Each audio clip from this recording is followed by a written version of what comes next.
How the heck are you, everybody? I'm Fastidious. Welcome to my channel and welcome back to our grind for glory. It is day 73 and we have a very fun one, a very free to play friendly one for you today. Maybe you missed it in the notices, maybe you already saw it, but we have kind of a community event, rewarded event happening going on in the game. So what is that? Community contest, and it's linked to Reddit. Follow rules and clear Gear Raid 1 Stage 18 to claim generous rewards. So if they're generous rewards, we probably want them. So let's pull up that Reddit thread and let me take you through it.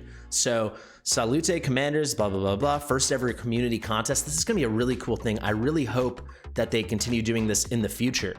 So basically the duration is from yesterday, October the 16th, all the way up until the day before Halloween. So you get 2 weeks, October to the 30th. Let's just get to the rules here. Only epic heroes are allowed. This is something I just was on stream. I was like, is it epic and below or only epic? I'm gonna show you two teams, one that features my favorite rare, my favorite hero in the whole game, but another one that is just straight up only epics. But I think rares should be allowed because it's so free to play friendly. But it's only epic heroes allowed, and then power of dominance, those extra plus 30% stats across the board, obviously that has to be disabled. How to participate? Well, record the stage clearing process, upload it to your YouTube channel, post your video, and you can do this like unlisted and just give them the link. You don't have to be a content creator like me. Post the video to our Discord community, so the official War Discord. There's a special channel for it. You can see the link there. And in the following format, give your account ID, your server ID, and link your video. So I'm gonna give a guide right here on what I think is the easiest way to do this, and we're bringing some old heroes out of the vault, some forgotten nerfed heroes. I just wanna show you really quickly, how do you find your UID? It's right here. So you see I'm Fastidious, you can just click copy, and then your server ID is this number. So I think normally it begins with 5, but it's those 5 numbers in the parentheses at the end. So without further ado, let's get into the gear raids. We'll go to Gear Raid 1. I actually just streamed this whole thing when I was building out these teams, so I've already got the power of dominance off. I tried several successful teams, so you guys can go check that out if you want to see different variations. However, I will share 3 different variations in this video. So the first one I'm going to show you, like I said, will follow the rules completely, straight up, epic only. I went for the most free-to-play thing I could do. We are bringing Dolores. I wish we could bring Autumn. That's my favorite hero, but she's a rare, so I don't know if that would technically count. So we will bring Dolores. In the second version of this team composition that you'll see in this video that I'll walk you through, I will take out Dolores, put in Autumn, also bring another champion in. You got to stay tuned for that. And I do think that comp will be the most free-to-play way to beat Gear Raid 1 Stage 18 in general for anyone struggling with it. But for now, we're going to run this team. I'll quickly describe what everyone's role is, then we'll go into the second composition, the one featuring Autumn, then I'll break down everyone's gear, and then at the very end of this video, I have a pre-recorded run that I did live on stream where I just found what is the most bare bones comp I can run. So we took out a ton of these heroes. We take out Navras. If you guys don't know, to me, Navras is not an AOE mage. A big goal I wanted to do for this is no AOE mages. However, some people might say because his passive has a little burst of AOE at the end, every 4 basic attacks. To me, that is not AOE, but you see single target here, single target here. To me, he's very much a burst magic champion, but just in case, for that final comp, we take out Navras. We actually don't even bring Vortex. I go for the most bare bones free-to-play comp I think I can find, so stay tuned for that. For now, let's go into this comp, then we'll go into the other comp, which I think is my favorite comp I found, and then we're gonna break down the gear, and then we'll show you the last comp. Without further ado, the 2 main damage dealers we're gonna have here are really 3. All 3 of these guys are gonna do great work, are going to be Wrath, Navras, and Lightlock. Guys, Lightlock, he might not be the total god, single man, put the whole team on his back, carry you to the finish line, all the way up through Gear Raid 1-1 to 118, but he's still really, really good, as you're gonna see here. So those guys will be our DPS. These 2 guys here, Gluttony and Damon, they're not going to be on the battlefield at all. They will get deployed for 1 second and picked back up. That is just to help enforce the Lord skill from Wrath. So if you guys don't know, he is a Lord of the Nightmare faction. Excuse me, that's the wrong button. So he increases faction allies' basic attributes, cool, but his main skill, every time a faction ally is deployed, all deployed faction allies gain 5%, then 10%, then 20%, all the way up to 35% attack speed, and that is multiplicative off of their base attack speed and whatever attack speed you've built upon them. So you need to get 4 units on the floor. However, they don't need to stay there. So you'll see I'll drop them, pick them back up, drop them, pick them back up. The only 2 that will stay on the floor are Wrath and they will be Navras. When you see that final composition at the end, the pre-recorded one, since I didn't bring Navras, I bring, who did I bring? Komodo, wherever he's hiding. This guy over here, just because he's even more free to play, right? Because he's a fusible unit. I really went for the most free to play things. You could bring any Nightmare units to fulfill these roles, whether they're epic, whether they're rare, whether they're legendary, doesn't matter. These guys literally touch the floor for 1 second, then I picked them up. I think Damon specifically is a great choice for this because he's such low cost at only 12, but do what you want to do. Then I'm trying to keep it free to play. We're going to bring Lunaria. So she's single target magic damage, but she's free. If you were here for the summoning event, she's going to be our lowest DPS that you'll see, but it's all right. And then Amani here, very similar to Navras, but without the touch of AOE at the end, but just straight up single target burst magic damage, pretty solid. I am bringing Dolores and Vortex. Dolores will be all by herself on the upper platform with Lightlock, just helping keep his attack very high. Vortex will be at the bottom, healing everyone up. But like I said, they're not necessary. In the final comp, we don't even bring a healer for the bottom platformers, so Vortex is just out. And then Dolores, I think she's very easily and very comfortably replaced, especially for 118. You don't really need her to boost Lightlock. I actually think Autumn is an even better choice. So without further ado, that's the rough run of how this thing is going to go. Let's hop into battle and let's actually see how this all works. So the first 3 units you are going to place are Lightlock, our Dolores, and then we'll do Wrath. I like to do Wrath a bit later because his ult charges up too quickly if you place him early. I'll keep it on 1x while I explain here, guys. We'll let it run a little longer before I place Wrath. Lightlock, the only person he can heal in this range will be Wrath, and his passive will allow him to keep stacking and stacking attack. When I actually break down his kit at the end, you will see that. All right, now we can place our Wrath, pointing up so he can hit as many units as possible. I'll click 2x, and we are off to the races. So our big platform DPS on the bottom will be Navras, so he'll be our next place unit. We can already trigger Dolores to get Lightlock popping off with some big damage. You'll see, guys, Lightlock cycles through that ultimate so quickly. It's crazy. Crazy, crazy, crazy. You'll also see in this composition, I'm not bringing Laurel because I know not everyone has her, but a lot of people do. So in the second composition, I will bring her, and it works even better. She is so good. So see, I put down Gluttony. Now we went up plus 20%. You can see it there. Immediately pick him up. We don't need him. Now we can put down Damon. Plus 35%, pick him up, we don't need him. And we're basically almost done with this whole composition. You can see we're slowly starting to mow through all these people. We'll put Amani here. She's wearing a nice Tears of the Starlight. She'll do some really nice damage. And I will say, guys, this is gonna look really easy, I think, to some people, but I do have very solid gear, but I have very good artifacts as well. So that certainly helps. However, I am running a fairly bare bones composition. You'll especially see that with the third comp. So don't be discouraged if when I show you my gear, your gear isn't as good as mine or something like that, because you can totally still do it. Like if you want, you can go back and watch the whole stream. I tried a lot of different things to try to limit ourselves and keep it as good as, you know, keep it as free to play and as lean as possible, you know. Try not to get our team too juiced up. There you go. The boss finally reaches the wall when we were at 39 kills. From a lot of my testing, I've played a ton of Gear Aid 118. If you guys have been watching me for a while, a lot of my early content was about Lightlock and Gear Aid 1. That was a big focus of mine. I found when the boss reaches the wall, if it's at about 27 to 29, with good RNG, that could be enough to get you to the W if you run things well. So that's a good benchmark. So 39, we're way above. You'll see we actually have an outside shot here with this kind of depleted team, with no Laurel, with no Autumn, things like that. We still might be able to do this before they even take down the first wall. Let's trigger there. Looks like we're definitely going to be able to do it. I would love some predictions in the comments if you guys are surprised by who's going to be the top DPS. It's a very close battle, I'll be honest, between Wrath, Lightlock, and Navras. All of them do a really nice job here. But you can see we beat it very, very, very handily. You might even think we had power dominance on, but obviously we did not. So pretty solid run there. I do think it's very free-to-play friendly, but I know a lot of people don't have Dolores, so let's go and run it again without her. So let's see this. Very, yeah, don't want that. Not good enough for our trouble. No crit rate. I'll show you the stats here. So you can see it's a nice, even distribution, you know, 10 mil, 11 mil, 12 mil. These three guys really put the whole team on their back. Just kind of tickles from Lunaria, maybe a bit stronger tickles from Amani. So you can easily swap in other people for Lunaria and Amani. Some other amazing choices. Brienne could do a really good job with her kind of hybrid kit.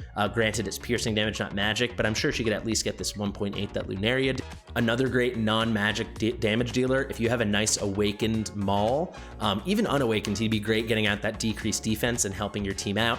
but if he's awakened, he'll get the slows, and at awakened 3, he'll get the freeze. He can do a lot of proper damage. At awakened 4, he'll get some penetration, things like that. He'll get a reduction in cost at awakened 5, but overall, just his utility alone will help you a lot. Even like Osiren could work here. And then of course, if you do have big AoE mages like Greed or Iona or something, they would work great. So you can easily swap people out here. Same goes for Navras. I would say the 2 people that are the cogs here and that are super free to play that I love are going to be Wrath and they're going to be Lightlock. So there you have it, folks. Let's take out Dolores. So that's it, right? 100% epic. I'm gonna get my 500 diamonds. However, if you're just struggling to beat this and you just really wanna do it with no AoE mages and no legendary heroes, here's a great way to do it. So let's take out Dolores. Maybe you weren't lucky enough to get her. Where is Autumn? Autumn goes right in. I can tell you guys right now, I've done this comp. You can go back to the stream. This works perfectly fine just with Autumn. However, let's bring Laurel, in case some people have Laurel, to see the best way to use her and really get things going. I will say I'm gonna take this to a whole nother level that makes it even easier if you happen to have some invigoration gear, if you're doing a little better in gear raid 2. I have invigoration gear on Autumn and on Laurel, wherever she's hiding. So that's gonna give an extra 10% attack to whomever randomly that gets placed upon. We'll try to control it a bit, but this team will help us in a big way. You know what else I'll do to make it even more free to play friendly? You guys might say she counts as an AoE mage, but she's 100% free on day 3, so we'll throw Mari in there as well. And now I think we have a nice, proper, really accessible team that could work for basically anyone. And this totally works without Laurel. You can go back to the stream like I said, but I think if you have been playing for a couple weeks, you'll have most of these heroes. Like I said, Gluttony and Daemon could easily be swapped out. All the DPS could be swapped out besides Wrath and Lightlock for this specific comp. And this will easily take you to victory, as I'll show you right about now. So let's go in. The setup at the beginning will be almost identical. So we'll take Lightlock here, and then cool thing, randomly the inspiration will go to someone in range. It has to go to Lightlock because he's the only ally in range. So there you can see plus 10%. So he's going to do even better now because Dolores was not wearing. I keep saying inspiration. I mean invigoration. There you go. I make that mistake a lot. There goes Wrath, and we wait. We wait. You can see timed it out pretty well. The ult hits right as they arrive.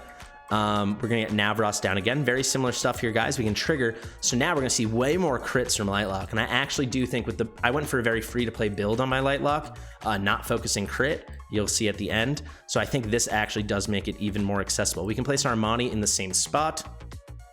And now trigger, and I'm gonna already get ready to place our Daemon and our Gluttony to really juice up our Navras and our Wrath in terms of attack speed. So there we go, dropped. And we're kind of already off to the races. So we can place Mari right about, I'm trying to think the best spot. We'll place Mari here.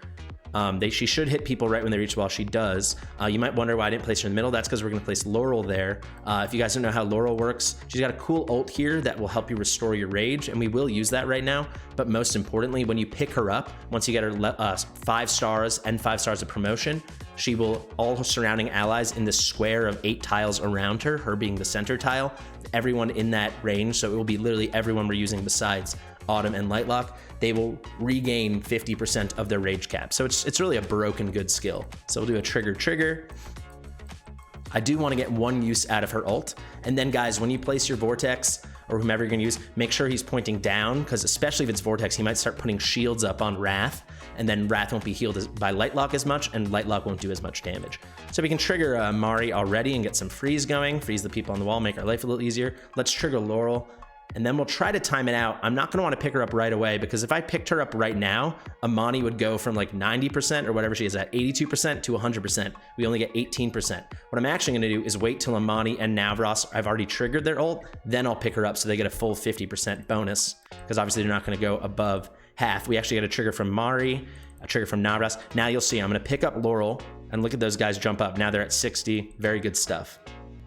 And we're off to the races. I mean, we're killing it right now. We're gonna they're tickling the wall. They don't stand a chance. I really think this is the most free to play comp you can do. And like I said, granted, when you see it, my gear is better than the average person struggling at 118, no question, and my artifacts are quite good. I do think so. However, you can use better heroes than I'm using. I'm just trying to keep it as bare bones as possible and never be discouraged, because you can always get better gear, get better artifacts, and then you'll do even better and accomplish even more in the future. So down goes the boss, easy peasy. We can get 1 little boost from Laurel at the end. Let's jump up so we can trigger. and we're good to go. So there it is. I'm pretty proud of this comp. Again, I guess I could have tried to mix and match and lower my stats and stuff, but I do think this is still a great representation, even though I did use some of my better gear. And it's a way to do it with like no AOE to speak of, right? Maybe you could count Navras if you really want. Maybe you count Mari, but you'll see after I do breakdowns of these builds, I've got an extra video at the end that doesn't use any of that, and it's as bare bones and zero AOE as possible. So there you go, 2 salvation pieces. Do we want either of them? No attack speed, I don't want it. For my weapons now, I really want attack speed on salvation because I want high attack speed on my healers. Okay, let's go to our heroes and let's break it all down. So starting off, we'll just go by factions, I guess. So we'll start off with our Nightmare units. I obviously didn't use any legendaries. Wrath is wearing quite nice gear. I went for a Wisdom set. For anyone that doesn't know, the Wisdom set is really perfectly suited for any hero that is a low cost ultimate. So what do I mean? If we look at Wrath, his ultimate is only 300. He's actually like the ideal candidate. The way it works is the hero wearing it, if you have a full set, will get increased damage for 35% for 10 seconds after using their ultimate. So basically for Wrath, it's almost 100% uptime because every 10 seconds or so, he is triggering that ultimate. So the Wisdom set's a great choice for him. You see, I did run a legendary piece here, but it does have tremendous substats because it is an ancient piece, pretty good. We went attack bonus with some nice subs, attack bonus again. Very nice ancient piece here with attack and crit and attack speed, which is very rare in a breastplate, only possible on an ancient piece. And then again, looking again for some attack and some attack speed. All in all, it's quite a strong build if I do say so myself. You can see just over 16k attack, a nice attack interval, only 1.4 seconds on the back of 387 attack speed. Obviously that's even boosted by his Lord skill when we get those 4 deployments. Solid crit rate at 70.5. Guys, you know I like to go like lower crit rate in favor of higher crit damage and attack. And there you go, it's a very specific number here, 268.4% crit damage. So there we go, guys. Let's go a little bit faster. Let's just really talk about our key units and keep it going. Oh, and of course, on Wrath, I do have a nice, juicy Crystal of Vileness. Excellent, excellent artifact for this fight. Lightlock, there we go. Ancestral Teachings, obviously. Plus 22 is enough. It doesn't need to be plus 25, or rather, 4 stars of promotion, I should say, is enough, getting it up to that 16% bonus. He's fully skilled up, as you can see. For gear, we went for a Glacier set and a Calamity set, just getting that attack as high as possible. It did come with about 50% crit rate, but crit rate is something I really don't value on this because it's a little more late game, a little harder to do. And on 118, you might not have that gear. And that's why I think Autumn actually pairs beautifully with Lightlock over Dolores, because he's easily exceeding the attack thresholds he needs to be at. He's over 17k. If you can get him over 14k, that is enough already. But there you go. I'll just click through if you guys want to pause and look at the stats. This is actually the gear my Dolores normally wears. Let's keep it moving. Let's go back and sort again by faction to show the rest of the Nightmare units. The next one, and really only one to speak of, is Navras. He's probably wearing my best gear on the account. You guys might be familiar seeing this on Comet. So it's a nice curse set here. Big, amazing piece, maybe the best piece on my account over here with this crit damage amulet. Another nice attack bonus piece here. Another ancient breastplate. So you're seeing he has 2 of the 5 ancient mythic pieces on my entire account. A great piece here, and then some more attack bonus and crit rate. So I'll show you the stats. Just over 12k attack. You can see it's pretty low base attack. Mages tend to have lower attack, and he's an epic. So going there, some nice attack speed, leading to a pretty nice 1.7 second attack interval, and then very, very, very healthy crit damage, soaring high at 330.5%. Quite happy with that. If we look in artifacts, I do have him in my best tier of Starlight. He's basically just in Comet's build right now. If we look at skills though, he is not fully skilled up. I did skill him up into the point of reducing the cost of his ultimate. However, we don't have the max here with the reduction in basic attacks from that little AOE, which I guess helps him do less AOE and prove our point even more. And then we did max out his A1. The last couple guys we used, you'll see Komodo in the last clip you're gonna see. I don't even know if he's wearing anything. He shouldn't be. No, he's not. Damon, no, he's not. Gluttony, no, he's not. These guys are literally just there to be on the floor for 1 second and get picked up. And to recap, the reason we bring Komodo for the last fight is because I didn't have Navras, so I needed a 4th unit. Wrath is our only unit. Okay, moving right along. I guess we can go thing by thing. I'm trying to think what else I'm forgetting. Who else did we feature? Lunaria. She's in a solid build, a Night Terror set, a Whirlwind set. I'll click through very quickly so you guys can see. Really going for attack bonus on her since she has low base attack. Big crit piece here. The final stats, you'll see just over 12k crit, 1.4 second attack interval. Very easy to achieve that with only a 2 second base interval. So normal attack speed build as you would see. Really nice rage regen, I will say, and crit damage is meh. It's a fine build, but you saw she does not shine in this fight with her single target damage. Speaking of someone who kind of does shine in this fight, not to the levels of some of the other people we've seen, but that would definitely be not Mari, Amani. So you can see also in a Night Terror set. I think she's in a slightly better one. If I do, I mean, they're both, these are like the two functional Night Terror sets I have on my account. Here you can see we went Calamity. She's got slightly higher base attack than Navras, but again, it's not too high. She is an epic mage, but it is higher than someone like Iona, right? So we can look there at this stat breakdown. She's got 13.3k attack. She's got a 1.6 second attack interval, 71% crit. You guys can see a pattern here, 31% crit damage. No rage regen. A lot of times I'm just leaning on my Pantheon to get rage regen. I don't really go hunting for it in substats. She is wearing my second tier of Starlight. Oh, and I should mention, let's quickly go back. We did not show an artifact for our girl. Where is she? For Lunaria. I went for Idril's Gaze, formerly Tariel's Gaze. I love this piece, especially for a single target damage dealer. If you can't rock this piece, you know, the Sharpshooter's Crest, this is an incredible piece. And something I want to get like full promo eventually. I really love that piece, even though it is only a legendary piece. So going back, we've got our last couple people here. We got Mari. It really doesn't matter, just went for high attack speed and some rage regen. We're in this little rage regen piece here. This was the first gold roll ever on my account. Super high. Attack speed amulet. I opted for a plus 12, not a plus 16 to keep the build slightly more realistic. Went for attack speed here. Just a nice life force set because I thought we already had enough attack speed. She needed a little tankiness. And here you can go some attack speed and some tank stats. For artifact, she's wearing Nightmare Samsara, so shout out to War Guides for turning me on to this. This was somehow one of the only legendary artifacts I didn't really know about, and it is fantastic for like spammer champions. So like Lasir or Mari, or who's another great example? Aeon would be great in this. This is just a great piece, helps you keep that rage up and getting more ultimates going. So really good stuff. All in all, it's a whatever build. You know, I'm just going for, I don't care about any of their stats. I just want that low attack interval, only 1 second. And then some nice rage regen. Finally, Laurel, really doesn't matter. I went for that invigoration set, and then went for some attack speed. She did spend some time on the floor, so you can see 1.2 second attack interval, and then rage regen at 20%. It's a fine build.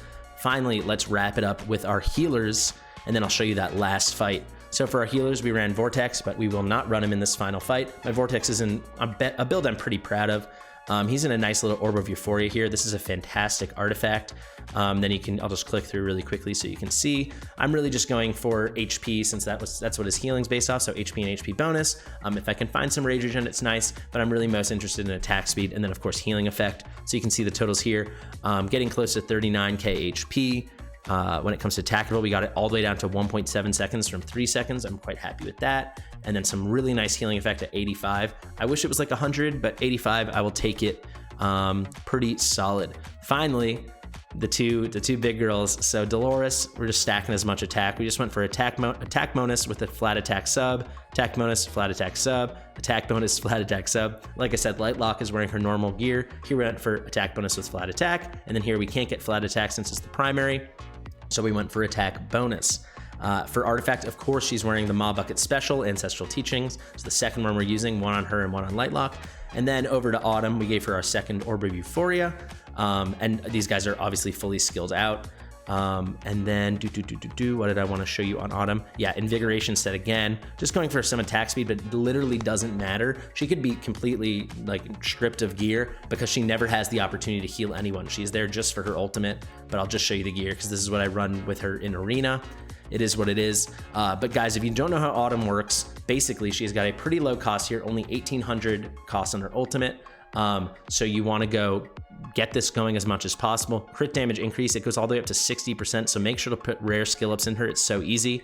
And then here, whenever the ultimate's active, so this is essentially just part of the ultimate, she gets this passive, which comes with a crit rate increase, which goes all the way up to 30%. So that Lightlock build with only 53% crit now is 83% crit. And on top of the decent amount of crit damage we had on him, he gets an extra 60%. So that's why I think she pairs so well for these kind of mid-game fights, even outclasses Dolores in a lot of stuff. I really love her.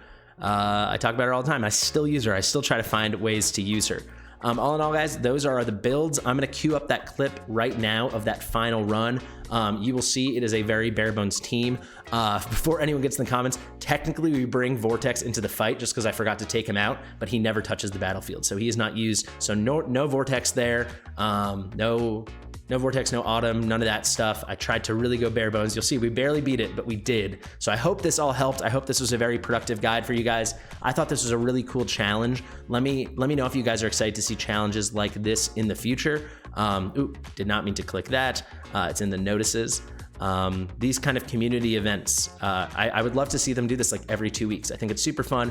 Hope this helps you guys go and get your 500 diamonds onto the last run through, and that will be the video. Thank you so much for watching.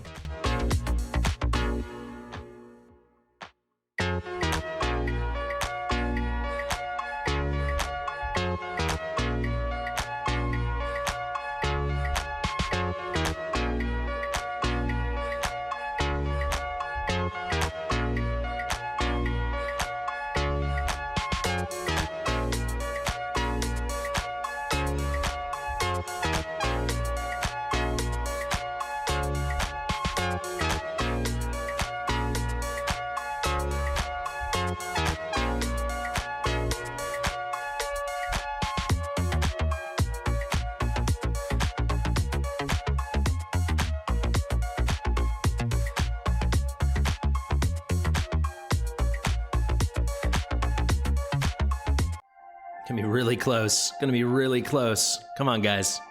I think we got it. Yeah, nice. All right, I don't think it gets much rougher than that. We'll take that.